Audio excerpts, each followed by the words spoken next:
Chers auditeurs, bonjour. Philippe Pichot-Bravard. Nous allons aujourd'hui aborder deux sujets très différents, d'une actualité immédiate, mais qui, tous deux, ont un lien avec l'importance de la transcendance dans l'action politique.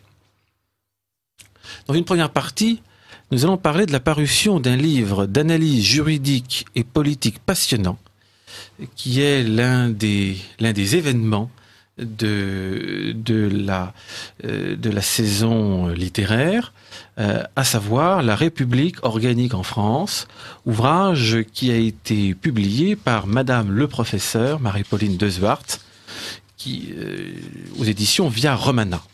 Dans cet ouvrage sous-titré Un patrimoine constitutionnel à restaurer, Madame de Zwart décortique la crise de légitimité qui est au cœur de la crise politique actuelle. Elle montre comment la France a perdu et perd encore peu à peu sa vitalité organique et ce qu'il faudrait faire pour qu'elle puisse la retrouver. Il s'agit, disons-le, d'un livre de médecine institutionnelle qui met en valeur les remèdes à la crise qui, depuis déjà longtemps, détruit notre pays. Alors, madame, d'abord, vous avez donc écrit ce livre passionnant, La République organique en France, un livre qui marquera les esprits, qui fera date, comme l'on dit aujourd'hui. Alors, ce livre, comment est-il né? Parce que c'est même un sujet aride. Aride, surtout original. Oui. Dans votre confrérie des constitutionnalistes, vous n'êtes pas nombreux à vous intéresser à cette question. Vous êtes sortis des chemins battus pour explorer des terres nouvelles, négligées par pratiquement tous vos confrères. Alors, comment est né ce livre, La République organique en France? Oui, vous avez raison de dire que ce livre m'a conduit à explorer des chemins hors des sentiers battus. C'est vrai, c'est pas exploré par mes confrères parce que, en fait, la question ne se pose pas si on évoque de temps en temps l'organicisme, l'organicité. Bon, c'est un petit peu pour évacuer le problème, pour le dire, ben oui, c'était dans un autre temps. On ne s'y arrête pas parce que, en soi, la République organique, ça ne veut rien dire. En France, parce que la République n'est pas organique. Elle est faite pour être individualiste. Alors peut-être commençons par définir la société organique et la République organique. Alors, je reviens sur la question, la suite de la question que vous m'aviez posée. Comment je suis arrivée. Depuis, je suis constitutionnaliste, donc je suis professeur en droit public et pendant toute ma carrière, j'ai conduit un certain nombre de travaux. J'ai publié en droit administratif, en liberté politique, en droit constitutionnel, des travaux concernant l'intérêt général, concernant les droits sociaux, concernant la décentralisation. Et à chaque fois, je voyais que nous étions devant des termes qui étaient ambivalents. L'intérêt général, un jour j'ai découvert l'intérêt général, c'est pas tout à fait la même chose que le bien commun. Le bien commun ressort aux fins honnêtes, l'intérêt général aux fins utiles. Donc, il y a deux conceptions de la société. De même, quand on parle des droits sociaux, est-ce que ce sont des droits revendiqués, quelle que soit notre situation personnelle à l'égard de l'État, ou bien est-ce que il y a une certaine justice? Et alors, quelle est la justice distributive, légale, etc. Donc, je me suis rendu compte, que effectivement, on ne parlait pas toujours de la même chose quand on employait certains mots. Et puis il y a eu le livre que j'ai écrit il y a quelques années déjà sur la nature juridique de la République. Et dont vous étiez venu parler à ce micro il y a très exactement 10 ans. Exactement, oui. Et ce livre, c'est pas pour dire cocorico, mais ce livre qui a évidemment une vision que certains ont pu juger contre-révolutionnaire, avait tout de même été remarqué par l'Académie des sciences morales et politiques, qu'il avait honoré. Je vous dis encore une fois, je dis ça à l'égard du sujet lui-même. Bien. Donc il y a quelque chose à explorer dans cette direction, et je m'étais rendu compte lorsque j'avais vu ce que pouvait être la République, sa nature juridique. La République n'est pas une institution comme la monarchie. Il y avait les écrits de Rials qui m'y avaient conduit, puis il y avait eu la réflexion de Yves-Marie Adeline, et la République en effet est une constitution. Je me constitue tous les jours plus libre. Donc dire que la République peut être organique, c'est-à-dire dépendante d'un ordre naturel, soumise à un ordre naturel, en soi, il y a contradiction. Non pas que ça ne puisse pas être, certaines républiques, pour parler, je suis en train par ailleurs de travailler sur cette question-là, peuvent être organiques, parce que République, qu'est-ce que c'est? C'est la chose publique. Donc, je dirais la chose publique, en soi c'est neutre, ça peut être la monarchie, ça peut être la république jacobine comme la nôtre, voilà. Oui, oui, quand vous utilisez le terme république, vous l'utilisez comme l'utilisaient Cicéron ou Jean Bodin. Exactement. Droit gouvernement de plusieurs ménages. Et de ce qui leur est commun avec puissance souveraine. Voilà, on voit l'historien du droit qui est très précis et très complet. Alors, en faisant mon travail sur la nature juridique de la République, plusieurs fois je disais, oui, décidément, la République ne peut pas être organique. La famille n'y trouve pas son compte. La décentralisation, c'est la décentralisation, c'est pas la décentralisation à la Maurras, ou telle que le comte de Chambord pouvait la prôner. Elle ne peut pas être organique, et c'est comme ça que, est venue tout naturellement, l'idée d'amplifier ce travail donc républicain. Voilà, dans ma République organique. Alors, votre livre se présente en 3 parties, 3 thèmes importants. Il y a le thème de la transcendance qui vous occupe dans un premier temps, et puis il y a la question de la représentation organique des communautés naturelles, des provinces, des métiers, qui vous occupent dans un deuxième temps, des familles que vous opposez à la construction individualiste et à la fiction représentative telle qu'elle a été élaborée à la fin de l'été 1789. Et puis, il y a enfin la question de la légitimité que vous traitez. Et à chaque fois, vous montrez que en quoi la République telle qu'elle est conçue en France a dévoyé cette notion de transcendance, cette notion de légitimité, ou a écarté la notion de représentation organique et a dénaturé l'idée même de représentation. Et c'est ce qui est intéressant, vous ne vous contentez pas de montrer, vous ne vous contentez pas d'un rappel historique, vous montrez aussi de quelle manière on pourrait remettre les choses en place, comment on pourrait rendre à la France, à la chose publique en France, cette vitalité qui lui manque cruellement et qui se fait et dont le manque se fait douloureusement sentir. Alors, abordons, si vous le voulez bien, chacun de ces trois thèmes, et d'abord celui de la transcendance. Vous faites le constat que dès les origines de la République, donc dès la Révolution française, il y a eu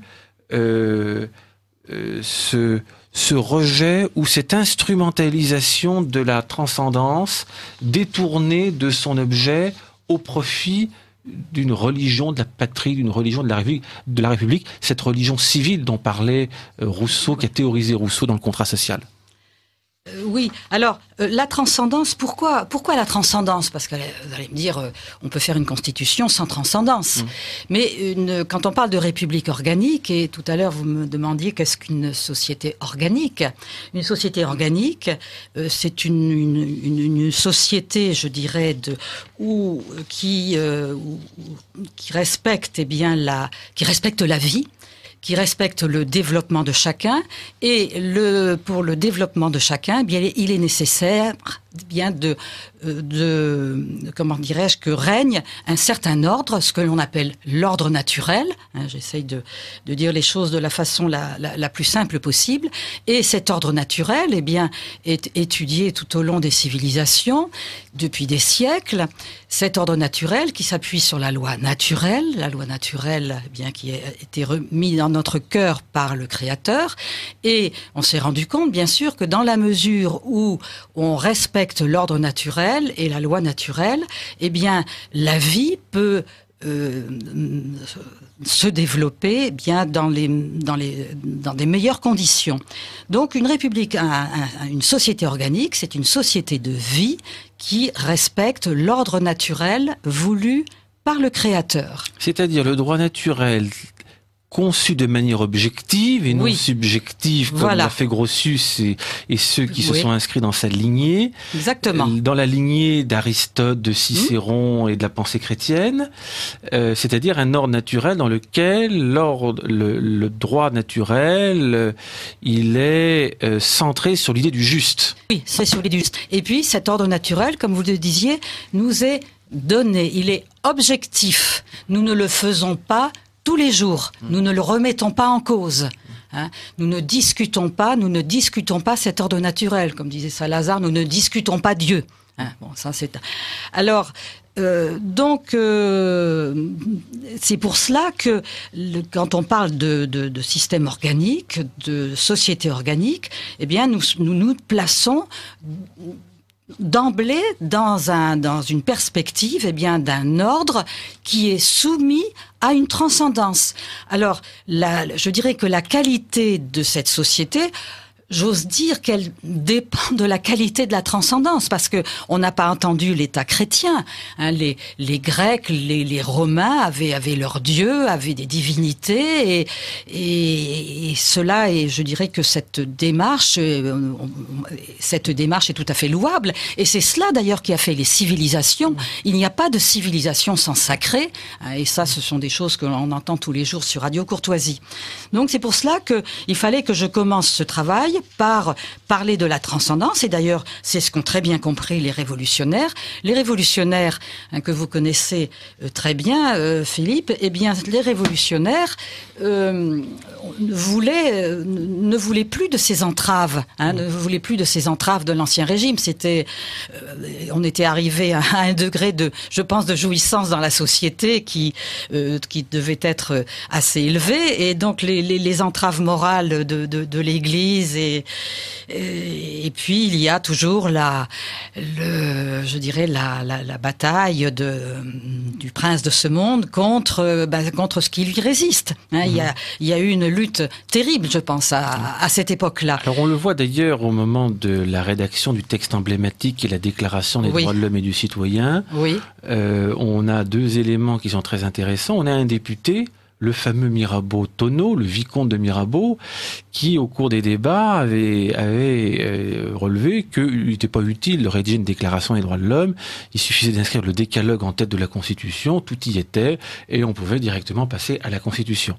Et évidemment, sa proposition a été écartée. Et puis ensuite, dans le contenu même du texte, eh bien, même si on parle de droit naturel, on définit la loi de telle sorte à empêcher la garantie effective de ces droits naturels. Et puis ces droits naturels sont les droits subjectifs et non pas le droit naturel objectif. Oui, et d'ailleurs, il est intéressant, on n'a pas le temps de le faire, mais il est intéressant de voir la place qu'on donne à Dieu.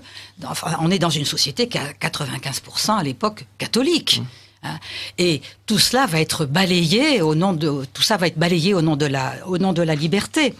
Et Dieu qui avait la première place, et c'est pour ça d'ailleurs que j'ai commencé en rappelant ce prologue de la loi salique, auquel d'ailleurs s'était référé le comte de Chambord. Le comte de Chambord, dans son évolution, eh bien s'était rendu compte que c'est là qu'il fallait revenir, à cet acte de foi extraordinaire que les Francs avaient fait à l'égard de Dieu et du Dieu Jésus-Christ. C'était pas un Dieu qui pouvait plaire à tout le monde.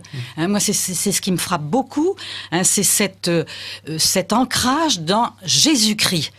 Et c'est Jésus-Christ, c'est la vérité. Et d'ailleurs, j'ai donné dans mon livre, eh bien, toute cette comment dirais-je, cette rédaction de ce prologue, parce que c'est quelque chose de magnifique. Il y a une jeunesse dans ce texte.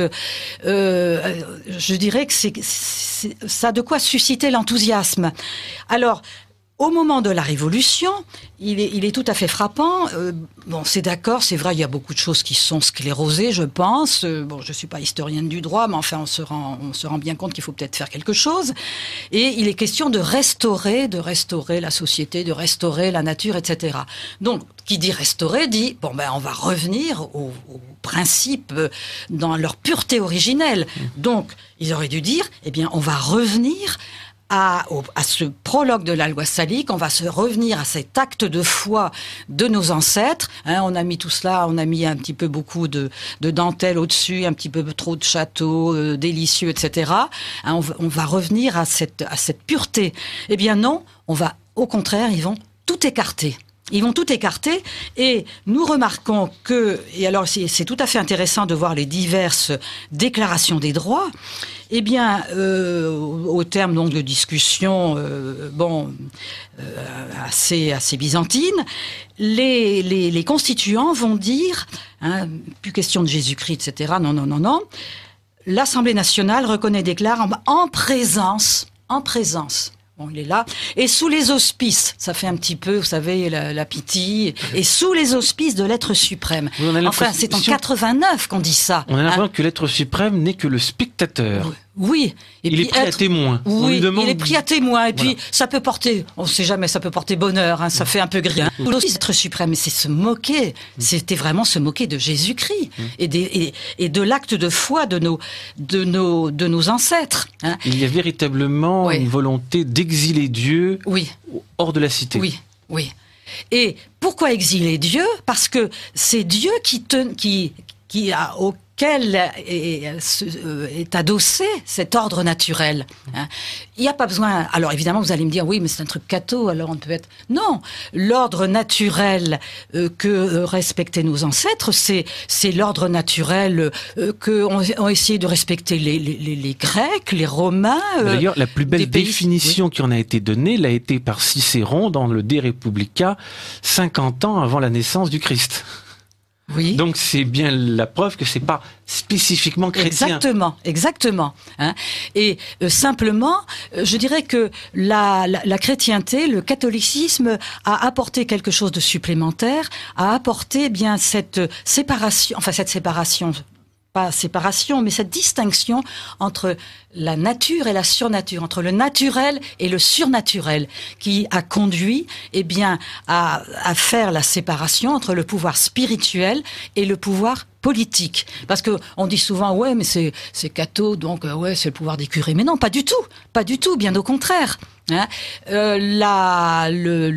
pouvoir politique distinct du pouvoir spirituel, c'est une invention de notre Seigneur, rendez à César, etc. Et nous l'avons vu, le plus grand saint de nos rois, Saint Louis, le mettre en œuvre. Quand il ne craignait pas de s'opposer au pape, etc. Donc là, je dirais que la catholicité ne doit pas faire peur à des gens qui n'ont pas trop envie de, comment dirais-je, de rendre un culte à Dieu, d'aller à la messe le dimanche parce qu'ils ont autre chose à faire, etc. Non. Mais il est nécessaire que cet ordre naturel soit, je dirais, adossé à une puissance supérieure qui est indépendante de l'homme. Parce que si c'est moi, homme politique, Jean-Marc Ayrault, Manuel Valls, etc., qui suis à l'origine, eh bien, des droits naturels, enfin des droits ou de la Constitution, des principes plutôt de la Constitution, qui suis à l'origine de ce que peut être la famille, le mariage, etc., tout est à craindre. Hein, tout est à craindre, comme disait Louis Veuillot, il n'y a plus qu'une chose à faire. Le pire, c'est de laisser l'homme dans les mains des hommes. Oui, ce qu'il faut, c'est placer, s'incliner devant des principes qui sont hors de portée de la volonté humaine. C'est ça. C'est la seule garantie de la justice. Exactement. Exactement. Et qui sont conformes à notre être même. Qui ne violentent pas notre être. Oui, c'est d'ailleurs ce que relevait Benoît XVI dans son discours au Bundestag en 2009. Il soulignait que reconnaître l'autorité du droit naturel, c'est ce qui permet à l'homme d'être fidèle à lui-même et renier cette autorité conduit l'homme précisément à être infidèle à ce qu'il est et à perdre sa dignité. Oui. Et alors, donc petit à petit, j'explique bien comment, petit à petit, on a éloigné cet être suprême, mais la nature a horreur du vide. Et les révolutionnaires le savent. Et ils savent bien que l'ordre qu'ils essayent de fonder doit s'appuyer aussi sur quelque chose. Et ce quelque chose, ce surnaturel, eh bien, c'est eux qui vont l'établir. D'ailleurs, les révolutionnaires vont commencer par investir, par s'emparer de l'Église, les biens de l'Église, etc. Et puis ce qu'ils veulent, c'est son autorité. C'est son autorité, et puis c'est la foi qu'elle suscite. Et nous allons voir au fur et à mesure des républiques, eh bien, un acte de foi de plus en plus important qui va être demandé aux uns et aux autres. D'ailleurs, ce que l'on constate à cet égard, c'est que dès 1790, on a une sorte de détournement du sentiment religieux au profit de la République, de la Révolution, de la patrie. La religion civile qu'on voit déjà lors de la fête de la Fédération, elle est déjà là, qu'on retrouve avec l'être suprême. Le culte des cadères, c'est l'être suprême avec une autre étiquette. Napoléon n'a pas d'autre objet, d'une certaine manière, sauf qu'il se sert de ce qui existe, qui est plus habile. Et on va jusqu'à Vincent Payon et l'abus qu'il fait du vocabulaire religieux, qui est très intéressant, très symptomatique. Mais il est très intéressant à lire parce qu'au moins on voit où il va. C'est pas de l'eau de boudin pour parler un peu de façon triviale. Mais vous voyez dans toute cette évolution, j'avais noté que la circulaire de 1848 je ne sais plus, ça devait être Ledru-Rollin, qui demandait à l'Église d'avoir foi dans la République. Avoir foi dans la République. C'est quand même... on est très près de Vincent Payon. C'est Carnot, circulaire Carnot. On est très près, mais oui, il y a une évolution logique qui est très, très, très intéressante. Alors, évidemment, de temps en temps, il y a une rébellion. Alors, en 1848, il y a un petit peu, on a des idées organiques, parce que à chaque fois, le peuple, il comprend pas. Le peuple, il comprend pas. Alors, il vote. En 48, on a une assemblée conservatrice. On va voir la même chose au début de la Troisième République, encore assemblée conservatrice. C'est pour ça, d'ailleurs, qu'on mettra tant de temps à admettre le vote des femmes, parce qu'elles faisaient comme, évidemment, elles étaient plus avec leur curé, et donc moins pour la République.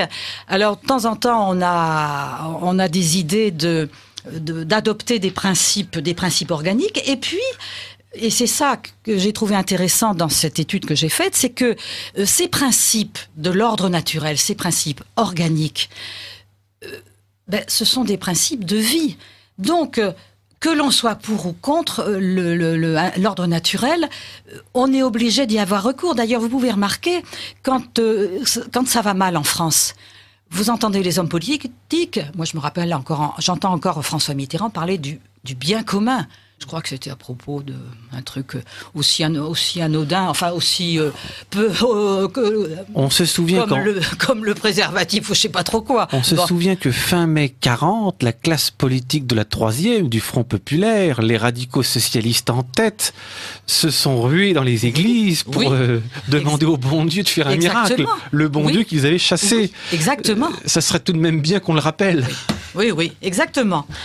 Et donc on a dans les diverses constitutions certains principes de cet ordre naturel. Alors ces principes organiques, ils sont très simples. Les principes de vie de toute société, c'est le principe de l'autorité. Un groupement humain ne peut pas vivre s'il n'y a pas une autorité. Et d'ailleurs l'autorité, j'y viens surtout dans la 3e partie, la légitimité. Mais il y a le principe hiérarchique. Et le principe hiérarchique, avec l'égalité, il y a quelque chose qui ne va pas, ou bien il faut ajuster les deux. Le principe de subsidiarité. Et vous pouvez remarquer, ces principes, on en entend parler. La République les utilise parce que ils sont porteurs de vie, mais elle les utilise à son profit. Par exemple, dans la décentralisation, on va utiliser le principe de décentralisation, donc il fait appel à la subsidiarité. J'ai fait il y a quelques années toute une étude sur la décentralisation 2003. La décentralisation, finalement, quoi elle va servir. D'ailleurs, on tord les principes hiérarchiques parce que on dit à collectivité chef de file, mais on veut pas dire qu'il y en a un qui est plus fort que l'autre. La subsidiarité, elle est considérée à l'envers. Elle parle de l'État, alors que normalement ça devrait être l'inverse. Et c'est bien l'usage qu'en fait d'ailleurs l'Union européenne. Et en Europe, c'est pareil. Et au total, la décentralisation, à quoi ça sert ? Ça sert à ce que l'État républicain puisse davantage faire aboutir l'idéologie républicaine dans les collectivités. Et c'est pour ça que je suis curieuse de voir ce que va faire Manuel Valls avec ces nouveaux découpages, etc.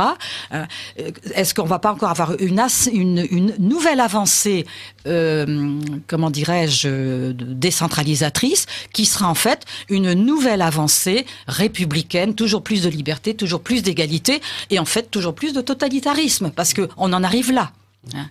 Pour faire court. Vous écoutez Lumière de l'Espérance, la radio du dimanche de Radio Courtoisie. Philippe Michaud-Bravard reçoit Marie-Pauline Dezwart qui vient de publier un ouvrage passionnant, La République organique en France. Alors, il y a un point très intéressant que vous soulevez dans la 2e partie, c'est la question de la représentation. Vous montrez comment la Révolution a détruit les communautés organiques et comment elle a détourné le principe de représentation en établissant en réalité un régime non pas démocratique, mais qui est le contraire d'un régime démocratique, un régime oligarchique, fondé sur le principe, sur la fiction de l'individualisme et d'une abdication du pouvoir des individus entre les mains de représentants qui, une fois investis, échappent complètement au contrôle de ceux qui les ont nommés. Oui, alors ici, au niveau de la représentation, la difficulté, c'est de savoir qu'est-ce que l'on représente. Qu'est-ce qu'on le représente? Dans l'Ancien Régime, on représentait les intérêts, il y avait les intérêts des divers corps intermédiaires qui étaient représentés devant le roi. Bon, donc avec la Révolution, la représentation, c'est la représentation des individus. Alors, ce qu'il y a de difficile, c'est de comparer les deux parce que ce n'est absolument pas comparable. Ce que va faire la République, et d'ailleurs cela a été initié par l'Assemblée constituante, c'est que c'est la nation elle-même, va confier à l'individu, elle va confier la fonction de voter. Elle confie la fonction de voter à ceux qui vont voter.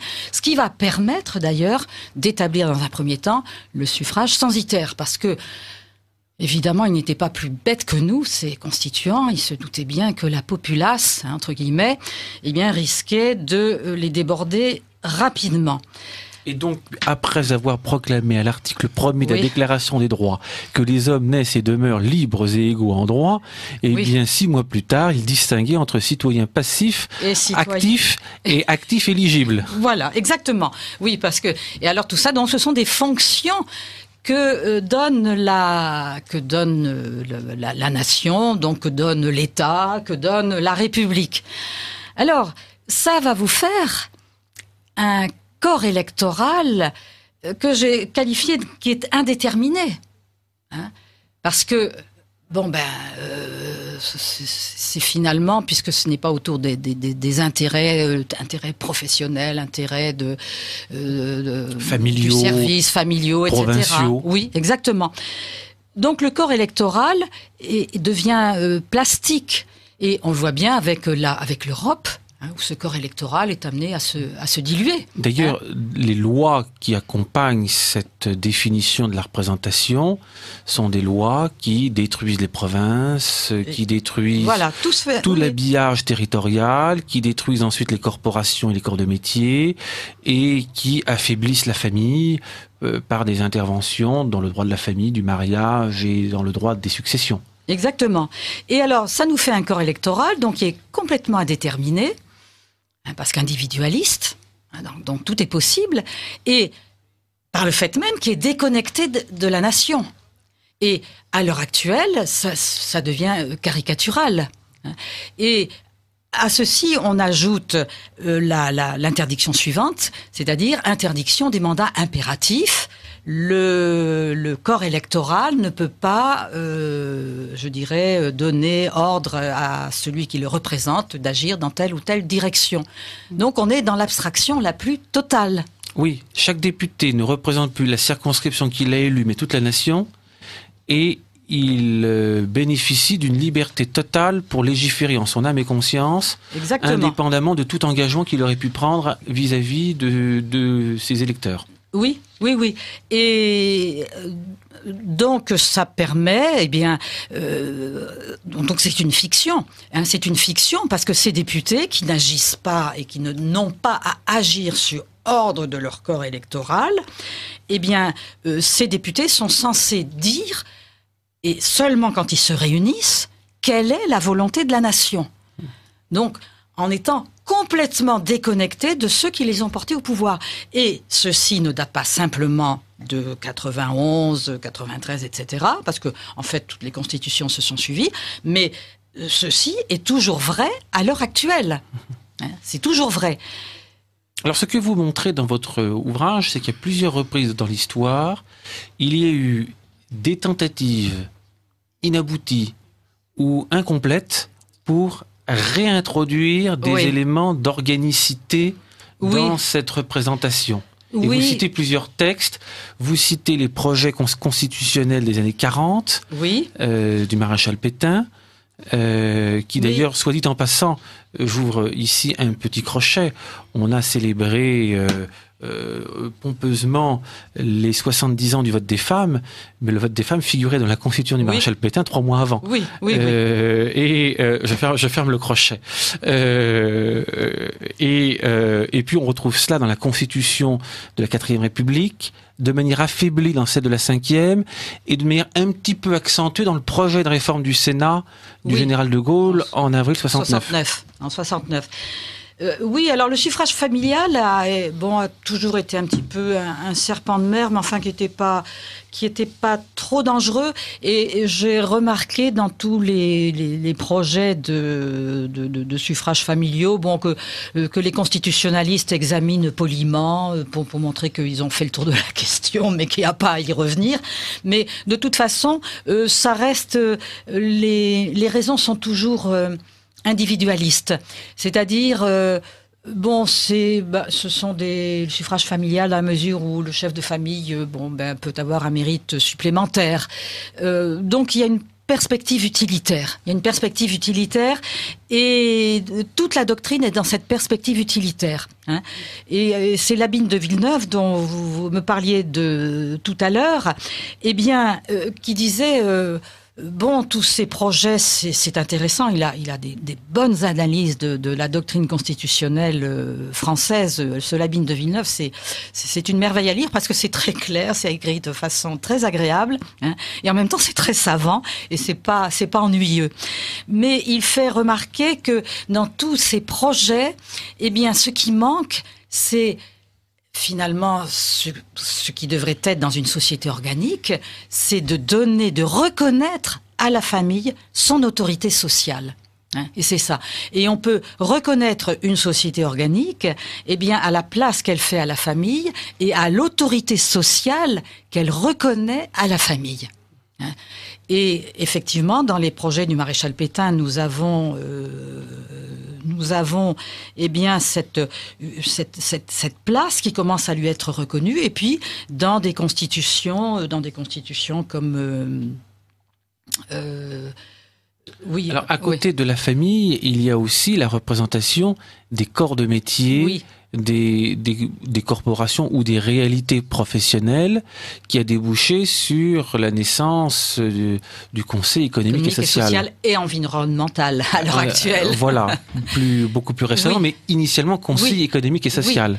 Et cette idée-là, en revanche, elle est commune à 1944, à 1946, à 1958 et à 1969, avec des degrés plus ou moins accentués. Et cette reconnaissance, d'ailleurs, on l'a eu, ce souci, on l'a eu très tôt, parce qu'on le trouve déjà, cette idée, dans les actes additionnels aux constitutions de l'Empire.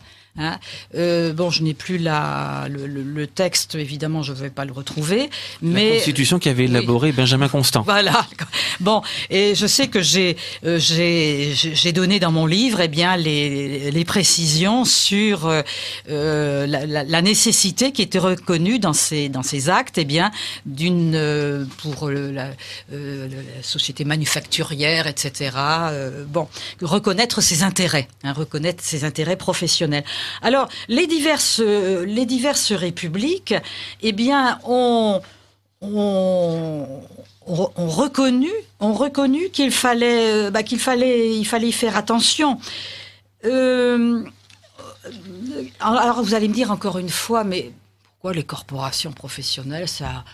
Après tout, on pourrait imaginer autre chose. Non, on parle. Moi, dans mon livre, j'emploie le mot, mais ça a été employé par les papes, hein, de la naturalité de l'organisation professionnelle, des communautés corporatives, parce que ces communautés encadrent les relations professionnelles dans la société civile et elles sont donc indispensables à l'épanouissement des hommes. Sans ça, c'est la loi de la jungle, tout simplement. Avec cet avantage du système corporatif sur le système syndical, c'est que le système corporatif vient de la société elle-même, des métiers eux-mêmes qui s'organisent, alors que les syndicats viennent de l'État, et que les syndicats reposent sur l'idée de la lutte des classes. Oui, la revendication. Et de la revendication, alors que les corporations, associant patrons et ouvriers, recherchent ce que Albert Demain, Latour du Pin et Léon XIII appelaient l'amitié politique. Oui. Donc la collaboration, la coopération. Et alors ça, c'est une autre vision. Alors donc on a fait un petit pas à travers nos conseils économiques et sociaux. C'est à partir de la Troisième République, on a commencé donc à avoir à essayer d'établir un conseil économique et social. Mais on se rend compte que au fur et à mesure des républiques, ce conseil économique et social est devenu de plus en plus, je dirais, de nature individualiste. C'est-à-dire, oui, d'accord, représentation des communautés de travail, bon, mais pas en tant que, je dirais, que milieu tout à fait indispensable à l'épanouissement de chacun. Le Conseil économique et social est de plus en plus, eh bien, une photographie de ce que on appellerait la société civile. Hein. Donc, photographie des syndicats, des professions libérales, puis maintenant au niveau de ce qui est environnemental. Des associations en matière de droit de l'environnement, etc. Voilà. Alors demain, je ne sais pas ce qu'on aura. Peut-être Conseil économique et social avec les représentants du mariage pour tous. Voilà. Environnemental et antidiscriminatoire. Et antidiscriminatoire, voilà. Vous êtes très bon juriste. Je connais le vocabulaire officiel. Oui. Mais il y a un autre aspect d'ailleurs, et qui était, à mon avis, la faille du projet de 1969, lorsque le général de Gaulle a eu pour souci de fusionner le Sénat et le Conseil économique et social. Il dépouillait dans le même temps le Sénat d'une bonne part de ses prérogatives.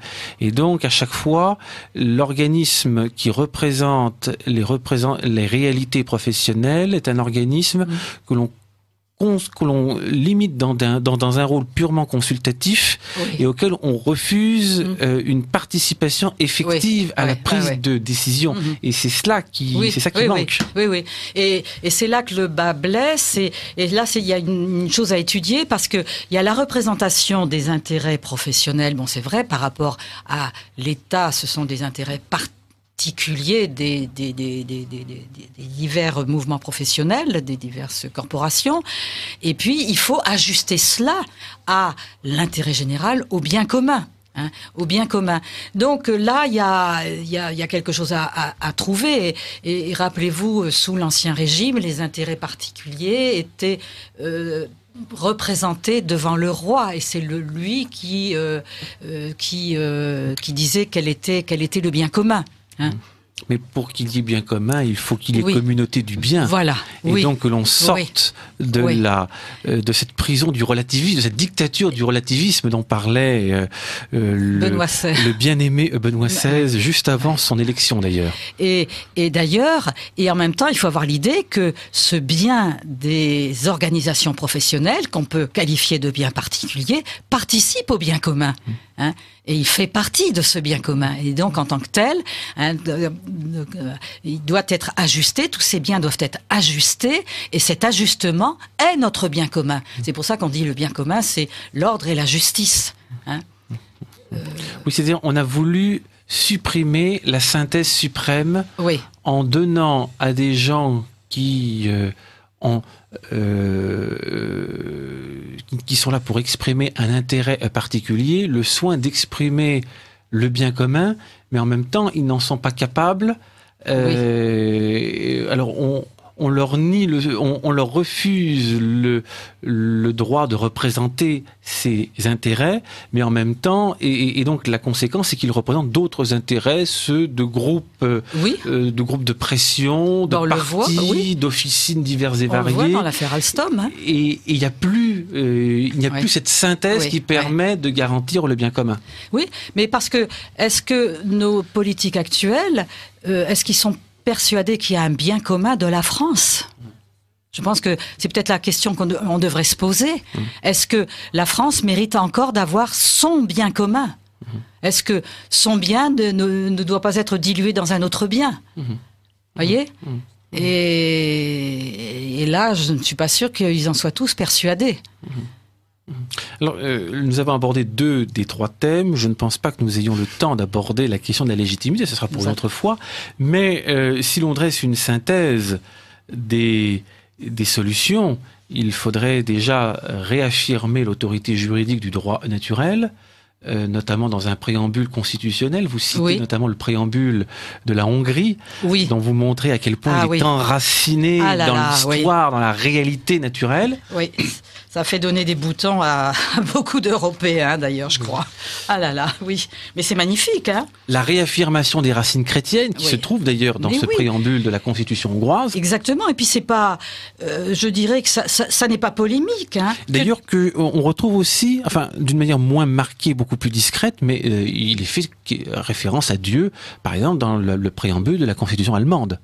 Ce n'est pas propre. La Constitution européenne. Il n'y a pas beaucoup de constitutions qui refusent de le faire, comme la Constitution française. Mais ce qui frappe dans la Hongrie, c'est là que c'est un redémarrage. Hein, je crois que c'est pour ça, parce que on prend les textes en Angleterre, etc. On remonte. Hein, les Anglais, ils ont gardé tous leurs textes, donc on remonte. D'ailleurs, la devise de l'Angleterre, c'est Dieu est mon droit. Ben voilà. Hein, et Margaret Thatcher, elle l'a assez dit. Hein, quand elle avait dit ça, elle avait tout dit. Hein. Mais avec la Hongrie, on était tombé. Allez hop, on se relève. Que Dieu bénisse les Hongrois. Et paf. Et alors vous avez une profession de foi, mais splendide. Hein. Et nous sommes fiers. Moi, c'est ça que nous qui passons notre temps à nous battre la coulpe, notre pays se nomme la Hongrie. Notre pays se nomme la France. Vous imaginez? Mon Dieu, ça fait... on aurait... Et alors, ils disent, nous sommes fiers de ce que nos ancêtres ont fait, nous sommes fiers des remarquables réalisations intellectuelles du peuple hongrois. Mais nous aussi, on peut être fiers. Oui. Miséricorde. Nous sommes fiers de nos ancêtres qui ont lutté pour la survie. Nous sommes fiers que notre roi Saint-Étienne, il y a 1000 ans, est bâti, etc. Nous pourrions dire, nous sommes fiers de Saint-Louis, né il y a 8 siècles. Mais oui, de tous, et de Louis XVI, de Marie-Antoinette, comment elle est morte et tout. Hein, on est fiers. Fiers de nos grands savants, d'Ambroise Paré. Mais oui, et même si on ne va pas à la messe tous les dimanches, on en est fiers. Et même si on... D'ailleurs, Ambroise Paré n'était pas catholique. Ah ben alors voilà, encore mieux. Hein. C'est... Bon... Alors, vous voyez, et alors en même temps qu'ils disent toute cette fierté, nous croyons que la famille et la nation sont les cadres essentiels de notre vie sociale, que la loyauté, la foi et l'amour sont les valeurs fondamentales de cohésion. Ben, on a quand même besoin de ça. Je dis pas qu'on fasse la même chose, mais enfin, on a de quoi faire en tout cas. Et puis alors, l'autre aspect important, ce serait effectivement de redonner vie à cette réalité des corps naturels, professionnels, provinciaux. Ça exige un découpage qui reflète la réalité historique, la Bretagne réunifiée, la Normandie réunifiée, notamment. Cela exige, et puis cela exige une représentation de ces corps en tant que tels dans une instance décisionnelle. Exactement. Et quand on voit le désordre qu'il y a dans les relations commerciales, professionnelles, etc. Moi, tous les jours, on entend à la radio des nouvelles ahurissantes, quoi. Hein, parce que on a l'impression que c'est une course au moins cher, c'est une course à la compétitivité qui à la fin ne veut rien dire, hein, qui révèle un grand désordre en fait, très grand désordre. Bien sûr. Écoutez, un grand merci Marie-Pauline Desouart. Je rappelle le titre de votre livre, La République organique en France, publié chez Via Romana.